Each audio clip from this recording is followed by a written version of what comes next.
Welcome back to my YouTube channel. तो आप देख रहे हैं एक्सप्लोर यूके विद मौजम। कैसे हैं आप सब लोग? जब आप एज अ इंटरनेशनल स्टूडेंट्स इस कंट्री में अप्लाई करते हैं, जब आप यूके की किसी भी यूनिवर्सिटी में अप्लाई करते हैं, तो मोस्ट प्रोबेबली आपका इंटरव्यू कंडक्ट होता है। जो यूनिवर्सिटी इंटरव्यू भी कंडक्ट करती है, एम्बेसी भी इंटरव्यू कंडक्ट करती है, और जब आप यूके में लैंड करते हैं तो यहाँ पर जो इमिग्रेशन वाले होते हैं तो वो भी समटाइम्स आपसे कुछ क्वेश्चन करते हैं। तो आपको मैं सारी चीज़ों के बारे में आज डिटेल के साथ गाइड करने वाला हूँ, क्योंकि ये चीज़ें मेरे खुद के साथ भी हो चुकी हैं। क्योंकि जब मैंने अप्लाई किया था यूनिवर्सिटी में तो मेरा यूनिवर्सिटी ने भी इंटरव्यू कंडक्ट किया था और एम्बेसी ने भी इंटरव्यू कंडक्ट किया था, और जब मैं यूके में लैंड किया था तो यहाँ पर इमिग्रेशन वालों ने भी मेरे से कई क्वेश्चन पूछे थे। बहुत से एजेंट ये भी कहते हैं कि आपका इंटरव्यू कंडक्ट नहीं होगा, आप इंटरव्यू के बगैर जो है आपको कैश भी इशू कर दिया जाएगा, आपको एम्बेसी भी जो है वीज़ा इशू कर देगी। तो समटाइम्स ऐसा होता है कि आपका इंटरव्यू कंडक्ट नहीं होता। आप इसका कोई क्राइटेरिया नहीं है, ना ही कोई कह सकता है, ना ही कोई बता सकता है आपको कि ये कौन सा क्राइटेरिया है एम्बेसी के पास या यूनिवर्सिटी के पास जिसकी बेस के ऊपर वो इंटरव्यू कंडक्ट नहीं करते। वो इंटरव्यू कंडक्ट कर भी सकते हैं, अगर नहीं करते तो it's up to them, but you have to be prepared. लेकिन आपको 100% प्रिपेयर रहना है कि इंटरव्यू कंडक्ट हो सकता है। आपका अगर इंटरव्यू कंडक्ट हो तो आपसे कौन कौन से क्वेश्चन पूछे जा सकते हैं, तो वो मैं आज आपको इस वीडियो में बताने वाला हूँ। देखें, जब आपका कैश से पहले आप यूनिवर्सिटी जब आपका एक इंटरव्यू कंडक्ट करती है तो डेफिनेटली वो आपके साथ एक मीटिंग अरेंज करते हैं, प्रॉपर टाइम डेट सब कुछ बताते हैं कि इस टाइम के ऊपर जो है आपका इंटरव्यू कंडक्ट होगा। मोस्ट ऑफ द टाइम जो है ये वीडियो कॉल पे इंटरव्यू होता है, या स्काइप के ऊपर भी हो सकता है, या माइक्रोसॉफ्ट टीम के ऊपर हो सकता है। तो ये कोई सा भी सॉफ्टवेयर वो यूज करते हुए आपका इंटरव्यू कंडक्ट कर सकते हैं, बट वो आपको जो है ना पहले मेल के थ्रू वो इन्फॉर्म करेंगे। यूनिवर्सिटी का जो पर्पज होता है इसमें इंटरव्यू कंडक्ट करने का, वो ये होता है कि वो यूनिवर्सिटी क्योंकि आपका स्पॉन्सर है, यूनिवर्सिटी ने आपको देखना होता है कि क्या आप प्रिपेयर हैं, कि आप एम्बेसी का इंटरव्यू क्वालिफाई कर लेंगे, क्या आपकी इंग्लिश लेवल कैसा है, और आप अपने कोर्स के बारे में क्या जानते हैं, आप यूनिवर्सिटी के बारे में क्या जानते हैं। जस्ट वो आपको असेस करते हैं कि क्या आप वाकई एम्बेसी इंटरव्यू के लिए जो है वो क्वालिफाई कर सकते हैं। तो उसमें जो क्वेश्चंस होते हैं तकरीबन कॉमन होते हैं। जो यूनिवर्सिटी आपसे क्वेश्चन पूछेगी तकरीबन सिमिलर क्वेश्चंस होते हैं जो आपसे एम्बेसी वाले पूछते हैं। ये इंटरव्यू बहुत जनरल होता है, कोई कंपेटिटिव एग्जाम का इंटरव्यू नहीं होता जिसके लिए आपको बहुत ज्यादा कोई एक्सटेंसिव किस्म की प्रेपरेशन करनी होती है। जस्ट आपने अपने कोर्स के रिलेटेड जितनी भी इंफॉर्मेशन है, जैसा कि आपका कोर्स का नाम, आपके कोर्स के मॉड्यूल्स, आपके जो है असेसमेंट, और आपके कोर्स के जितने भी क्रेडिट आवर्स हैं, वो सारा कुछ आपको पता होना चाहिए। और उसके बाद आपकी जो यूनिवर्सिटी है, यूनिवर्सिटी के रिलेटेड तमाम चीज़ें आपको पता होना चाहिए। क्या पता होना चाहिए कि यूनिवर्सिटी की रैंकिंग क्या है, यूनिवर्सिटी कहाँ पे लोकेटेड है, और उसका एड्रेस प्रॉपर आपको पता होना चाहिए। क्योंकि ये मेरे साथ भी इंटरव्यू कंडक्ट हुआ था तो उसकी भी इंफॉर्मेशन आपके साथ मैं शेयर करता जाऊँगा। क्वेश्चन क्योंकि मैंने लिख के रखे हुए हैं अपने पास, क्योंकि इसमें कोई क्वेश्चन मिस ना हो जाए, तो ये मैं आपको वन बाय वन आपके साथ शेयर करता जाऊंगा। सबसे पहले आप name, date of birth, email और एडमिशन नंबर वगैरह वो सारा कुछ आपसे पूछा जाएगा। जो मैं क्वेश्चन आपको बताने लगा हूं कि ये हर हाल में आपसे यूनिवर्सिटी भी पूछेगी, और आपसे जो एम्बेसी वाले हैं वो भी ये क्वेश्चन आपसे पूछेंगे, क्योंकि ये वो क्वेश्चंस हैं जो हर हालत में उन्होंने पूछने होते हैं, जिससे वो असेस करते हैं कि ये जेन्युइन स्टूडेंट है या नहीं। इसमें फर्स्ट क्वेश्चन जो है वो आपसे वो ये पूछेंगे कि आपका कोर्स का नाम क्या है, what's your course name. Let's suppose आपका कोई एमबीए है या एमपीएच है, या जो भी कोर्स है आप जिस कोर्स में आ रहे हैं उसके पूरी फुल फॉर्म आपको पता। जितना आंसर आपका शॉर्ट होगा, वर्थफुल होगा, और उसके साथ साथ आपका कॉन्फिडेंस लेवल बहुत अच्छा होना चाहिए। दूसरी बात है कि आपकी जो इंग्लिश लेवल है, जब इंटरव्यू लेने वाले के साथ आप इंटरेक्ट करेंगे तो आप उसकी बात को समझ भी सकें, और उसको अपनी बात जो है, अपना मैसेज भी उसको साथ कन्वे कर सकें आसानी से। इतना आपका इंग्लिश लेवल जरूर होना चाहिए। ये आपने अपनी जरूर अच्छे से प्रैक्टिस कर लेनी है इंटरव्यू से पहले, लिसनिंग की और स्पीकिंग की, ये बहुत इंपॉर्टेंट है। सेकंड ये क्वेश्चन आपसे पूछा जा सकता है कि why did you choose to do this course. Let's suppose के अगर हम बात करें कि एमबीए की, मास्टर इन बिजनेस मैनेजमेंट की, तो अगर वो यही क्वेश्चन इस कोर्स के रिलेटेड पूछें कि आपने ये कोर्स क्यों चूज किया, तो आप ये बता सकते हैं कि आपके अगर फादर का कोई बिजनेस है, कोई उनकी इंडस्ट्री है, या कुछ भी इस तरह का कोई बड़े लेवल का बिजनेस है, तो आप उनको बता सकते हैं कि मैं अपने फादर को हेल्प आउट करूंगा ये कोर्स करके, क्योंकि मुझे मैनेजमेंट स्किल जो है वो सीखनी है इस कोर्स के थ्रू, तो इसलिए जो है ना इस कोर्स को मैंने चूज किया। तो ये चीजें पॉसिबल आंसर जो है वो इस तरह आप उनको दे सकते हैं। आपसे अगला क्वेश्चन ये पूछा जा सकता है, why did you choose this university, कि आपने ये स्पेसिफिकली यही यूनिवर्सिटी क्यों चूज की। तो इसमें आपने करना ये है कि आपने अपनी यूनिवर्सिटी के साथ कोई 2-3 यूनिवर्सिटीज और सर्च आउट कर लेनी है जिसके अंदर यही सेम कोर्स हो रहा हो, और उस यूनिवर्सिटी की रैंकिंग जो है वो आपकी यूनिवर्सिटी से थोड़ी सी लो होनी चाहिए। आप ये बता सकते हैं कि आपकी यूनिवर्सिटी की रैंकिंग अच्छी थी एज़ कम्पेयर टू जो आपने सर्च कर रखी होंगी यूनिवर्सिटीज़ उनके कंपैरेटिवली। तो आपने बताना है कि नेशनली जो है इसका रैंकिंग ये है और ग्लोबली रैंकिंग इसका ये है। और उसके बाद जो है फ़ीस के हवाले से भी आपने देख लेना है कि जो है ना ये इतनी एक्सपेंसिव नहीं है, तो अभी मेरी अफोर्डेबिलिटी में आती है, इसको मैं अफोर्ड कर सकता हूँ। इसकी ट्यूशन फ़ी बाकी जो यूनिवर्सिटीज़ हैं 2-3 जिनको भी नाम आपने सर्च कर रखा होगा कि ये यूनिवर्सिटीज़ जो है ये काफ़ी एक्सपेंसिव है, तो इसको जो है ये मेरी अफोर्डेबिलिटी में नहीं आती, तो इसलिए जो है ये यूनिवर्सिटी जो है मेरी अफोर्डेबिलिटी में आती है। और एक चीज़ और ऐड कर सकते हैं कि मॉड्यूल डिफरेंस आप बता सकते हैं कि आपका जो कोर्स है उसके अंदर जितने भी मॉड्यूल्स हैं और आप जो दूसरी यूनिवर्सिटीज़ के अंदर सेम कोर्स के अंदर जो मॉड्यूल्स पढ़ाए जा रहे हैं कि उसके अंदर जो है ना वो डिफरेंस है कि ये मॉड्यूल जो है उन यूनिवर्सिटीज़ के अंदर नहीं पढ़ाए जा रहे जिनके अंदर मेरा इंटरेस्ट है और जिनको मैं पढ़ना चाह रहा हूँ। तो ये भी चीज़ें आपने जो मॉड्यूल्स हैं जितने भी आपके कोर्स के अंदर होंगे वो आपने लाजमी उनको याद कर लेना है। जितने भी मॉड्यूल्स हैं, जितने भी क्रेडिट आवर्स हैं, ये सारी चीज़ें आपको फिंगरप्रिंट के ऊपर आनी चाहिए। उसकी लोकेलिटी की भी आपने बात कर लेनी है कि इस आज कोई आस-पास की जगह आपने सर्च आउट कर लेनी है यूनिवर्सिटी के कि इसमें कोई हिस्टोरिकल जगह हो या कोई बहुत ही फेमस जगह हो, वहाँ पर आप जो है जब भी आपको कोई ऑफ टाइम होगा यूनिवर्सिटी से तो आप वहाँ पर जाकर विजिट कर सकते हैं। तो उसके बाद एक और क्वेश्चन आपसे पूछा जाएगा, where will you be living during your studies? तो आपने ये लाजमी अपनी अकोमोडेशन का बंदोबस्त लाजमी करना है। बेटर है कि आप जो यूनिवर्सिटी की अकोमोडेशन है उसमें आप ट्राई करें। अगर आपको वहाँ पर कोई अकोमोडेशन मिल जाती है आप उसका यहाँ पर रेफरेंस देंगे कि मैंने वहाँ पर जाकर रहना है। और एक और क्वेश्चन आपसे पूछा जाएगा, how does your proposed course of study link to your previous studies?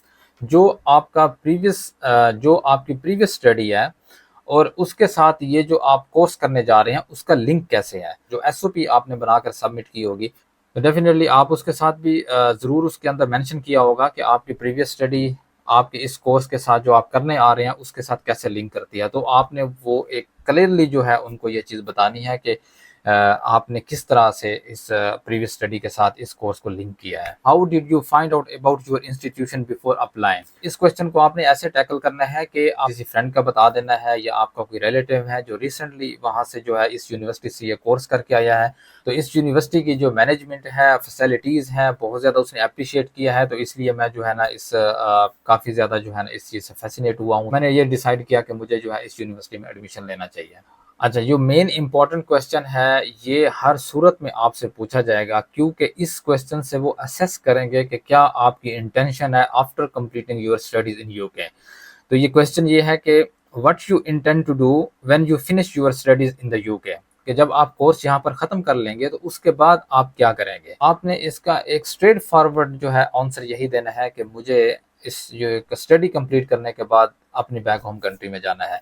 मुझे क्योंकि अपना बिजनेस स्टार्ट करना है या जो भी स्टडी है या जो भी जॉब्स अपॉर्चुनिटीज़ हैं आपके कोर्स के रिलेटेड वो आपने उनको बतानी है कि ये कोर्स की अपॉर्चुनिटीज़ जो है मेरे कंट्री के अंदर मौजूद हैं और ये फ़लाँ सेक्टर के अंदर मौजूद हैं, तो मैं वहाँ पर जाकर जॉब करूँगा या मैंने अपना बिजनेस स्टार्ट करना है। तो मेरी ये इंटेंशन यही है कि मैं ये course as soon as possible जो ही मेरा कंप्लीट होगा तो मैं अपना बैक होम कंट्री में चला जाऊंगा। मेरी इंटेंशन यूके में रहने की बिल्कुल भी नहीं है। ये चीज़ आपने माइंड में रखनी है, ये ज़रूर उनको ये चीज़ कन्वे होनी चाहिए कि आपकी इंटेंशन यही है कि आपने यूके में नहीं रहना। How long will studies last? इस क्वेश्चन में आपने स्टडी का जो है वो ड्यूरेशन बताना है कि आपका ये कोर्स जो है 1 साल का है, फलां डेट से स्टार्ट हो रहा है, फलां डेट पे फिनिश हो रहा है।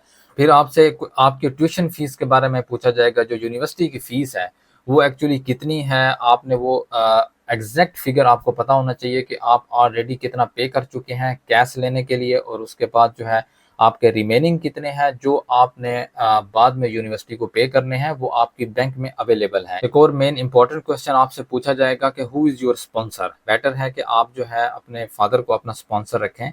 उसमें ये होता है कि आपसे वो फिर ये क्रॉस क्वेश्चन भी पूछेंगे कि आपके फादर की इनकम क्या है, सोर्स ऑफ इनकम क्या है और उनकी एनुअल इनकम कितनी है। तो ये सारी चीज़ें आप फिर अच्छे से उनको बता सकेंगे। अगर आपके फादर आपको स्पॉन्सर कर रहे हैं तो क्या उनकी एनुअल इनकम कितनी है, तो एनुअल इनकम उनकी इतनी होनी चाहिए कि आपके एक्सपेंस निकाल के भी उनके पास इतना पीछे बचा होना चाहिए कि वो खुद का गुजारा कर सकें। अगर आप उनको ये बोलेंगे कि 10 लाख उनकी एनुअल इनकम है और आपकी स्टडी का एक्सपेंस भी तकरीबन 8-9 लाख है, तो ये यहाँ पर जो है ये काफ़ी डाउटफुल हो जाएगा। तो 1 लाख या 1.5 लाख से तो वो 1 साल का गुजारा नहीं हो सकता उनका।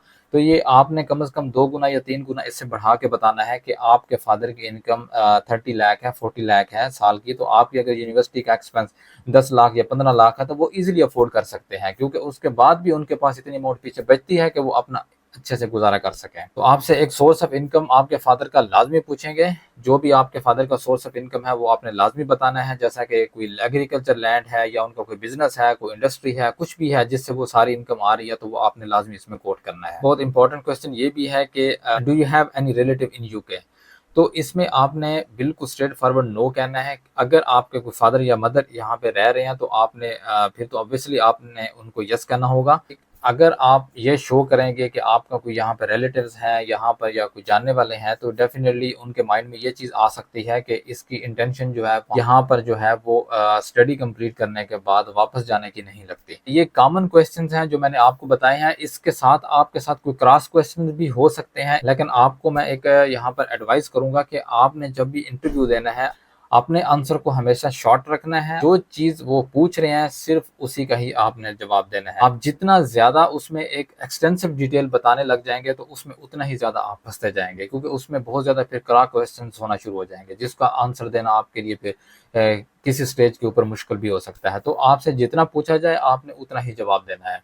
ऑलमोस्ट सिमिलर क्वेश्चन जो है वो आपकी एम्बेसी जब आपका इंटरव्यू कंडक्ट करेगी तो वो भी आपसे तकरीबन यही क्वेश्चंस आपसे पूछते हैं। मेरा जो इंटरव्यू हुआ था वो भी तकरीबन यही सेम क्वेश्चंस थे, क्योंकि जो यूनिवर्सिटी ने मेरे से क्वेश्चन पूछे थे, क्योंकि यूनिवर्सिटी आपका स्पॉन्सर है, उसको पता होता है ये पॉसिबल क्वेश्चंस कौन कौन से होते हैं जो आपकी एम्बेसी आपसे पूछ सकती है, क्योंकि सारे क्वेश्चन आपके कोर्स के रिलेटेड, आपका जो स्टे है यूके में और आपके जो फाइनेंस है, जस्ट इन चीज़ों के अराउंड जो है वो सर्कुलेट करते रहते हैं।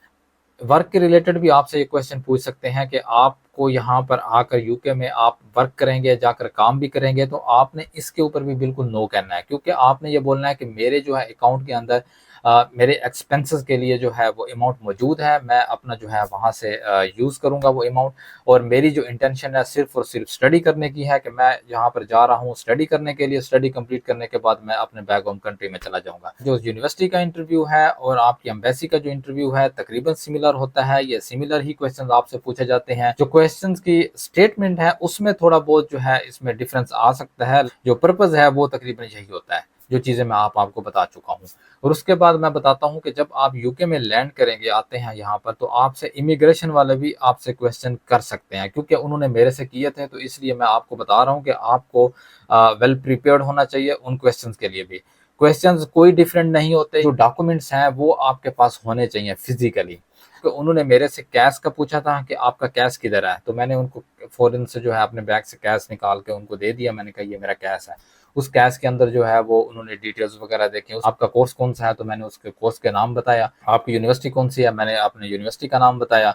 और कहाँ लोकेटेड है, उसकी लोकेशन, उसका एड्रेस मुझे याद था, मैंने उसका एड्रेस बताया।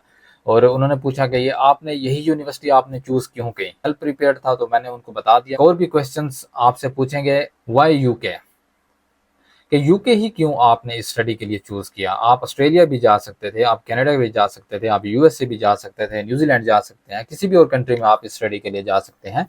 तो आपने ये माइंड में रखना है कि इसका आंसर आपके पास एक फुल प्रूफ होना चाहिए, और इसका आप क्लियरली इसको जो है डिफाइन कर सकें आप क्यों यूके आना चाहते हैं। तो इसका मैं आपको एक पॉसिबल आंसर आपको बता देता हूँ। अगर आप मास्टर में आ रहे हैं, आप उनको बता सकते हैं कि यूके के अंदर जो मास्टर है वो 1 साल का होता है, और कनाडा, ऑस्ट्रेलिया या दूसरे कंट्रीज के अंदर मास्टर 2 साल का होता है। तो ट्यूशन फीस की जो कॉस्ट है वो भी आपको कम पड़ेगी, क्योंकि आपने 1 साल स्टडी करनी है यहाँ पर। अगर आप दूसरे कंट्रीज में जाते हैं तो आपको 2-2 साल वहां पर स्टडी करनी पड़ती है, तो आपकी कॉस्ट वहां पर ज्यादा होती है। तो डेफिनेटली एक बहुत बड़ा डिफरेंस है। आप उनको बता सकते हैं कि यूके की एजुकेशन, यूके की डिग्री जो है वो काफी ज्यादा वर्थफुल है हमारे कंट्रीज के अंदर, तो इसलिए जो है मैंने प्रेफर किया कि यूके से ये कोर्स करूं।